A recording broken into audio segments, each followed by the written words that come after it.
हाय, मी जान्हवी. आजच्या दिवसाची सुरुवात पहाटे 3:30 होऊन मी बरोबर 4:15 वाजता हॉलवर जायला निघाले. आज स्मृतीचं लग्न होतं. मागच्या व्लॉग मध्ये तुम्ही तिचा सीमांत पूजन लुक बघितलाच असेल. गेल्या गेल्या सगळ्यात आधी साडी प्रीप्लेट करून ठेवली. ही आहे आजची ब्राईड स्मृती आणि तिचा बिफोर लुक. मी लगेचच मेकअपला सुरुवात करून मग हेअरस्टाईल करून नऊवारी नेसवली. तर हा आहे स्मृतीचा आजचा विधींसाठी केलेला फर्स्ट नऊवारी लुक. यानंतर नवरदेव सुमित दादाचा सुद्धा बेसिक टचअप केला. विधींना सुरुवात झाल्यावर आम्ही नाश्त्याला माझं फेवरेट गरमागरम इडली सांबार खाल्लं. नाश्ता झाल्यावर मेहलची सुंदर अशी हेअरस्टाईल केली. मग स्मृतीच्या पुढच्या साडीचं प्री प्लेटिंग करून ठेवलं. वेळ होता म्हणून नेक्स्ट ब्राईड साठी लागणारे मेहंदी कोन्स करायला सुरुवात केली. काही वेळातच स्मृती मंगलाष्टक लुक साठी आली. जेमतेम 10 मिनिटातच टचअप, साडी, हेअरस्टाईल असं सगळं चेंज करून छान तयार केलं. गडबडीतच स्मृती गौरीहर पूजायला बसली. तर हा आहे स्मृतीचा मंगलाष्टकांसाठी केलेला आजचा सेकंड लुक. काही वेळातच मुहूर्त आला आणि लग्न लागलं. थोडेसे विधी बाकी होते, त्यात आम्ही पटकन लंच करून घेतलं. विधी पूर्ण करून स्मृती रिसेप्शन लुक साठी आली.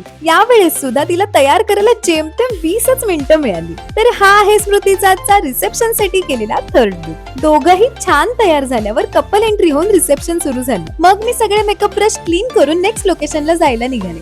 स्मृतीला माझं काम कसं वाटलं हे मला तिने मेसेज मधून सांगितलं. बरं, वाटेत माझ्या टीम मेंबर्सना पिक करून आजच्या सेकंड लोकेशनला पोहोचलो. लोकेशनला पोहोचल्यावर राहिलेले कोन्स तयार करून कामाला सुरुवात केली. मेहंदी सिमेट्रिक येण्यासाठी आजची सेकंड ब्राईड उर्वीच्या हाताचं प्रॉपर मेजरमेंट घेऊन मार्किंग करून मेहंदीला सुरुवात केली.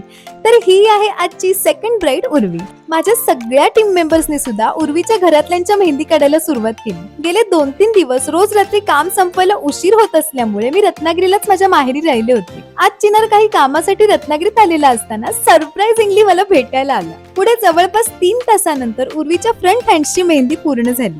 यामध्ये हत्ती, मोर, गाठबंधन, हातात हात, हंस, कमळ अशा अनेक नाजूक नाजूक फिगर्स काढल्या होत्या. इथे उर्वी तिच्या हातावर लपवलेलं नाव शोधायचा खूप प्रयत्न करत होती, पण मी नाव असं लपवलं होतं की ते काही केल्या तिला सापडतच नव्हतं. साइड बाय साइड स्मिता ताईने पायांवर सुंदर अशा मोरांच्या जोडीचं डिझाईन काढलं. यानंतर मी बॅकहँड्सची मेहंदी काढायला सुरुवात केली. सगळी मेहंदी पूर्ण व्हायला जवळपास 6.5 तास लागले. तर ही आहे उर्वीच्या बॅकहँड्सची मेहंदी. उर्वी खूप पेशन्स ठेवून स्थिर बसल्यामुळे आम्हाला सुद्धा काम करायला खूप सोपं गेलं. फायनली पहाटे 3:30 वाजता सुरू झालेला दिवस रात्री 11:30 वाजता म्हणजेच बरोबर 20 तासांनी संपला. पण म्हणतात ना, आवडीचं काम असेल तर कामाचा थकवा कधीच जाणवत नाही. त्यामुळे कधी आजचा दिवस संपला हे समजलंच नाही. पुढे माझ्या सगळ्या हार्ड वर्किंग टीम मेंबर्सना घरी सोडून मी सुद्धा घरी जायला निघाले. बरं, आजचे स्मृतीचे सगळे लुक्स आणि उर्वीची मेहंदी तुम्हाला कशी वाटली हे मला कमेंट्स मध्ये नक्की सांगा. बाय.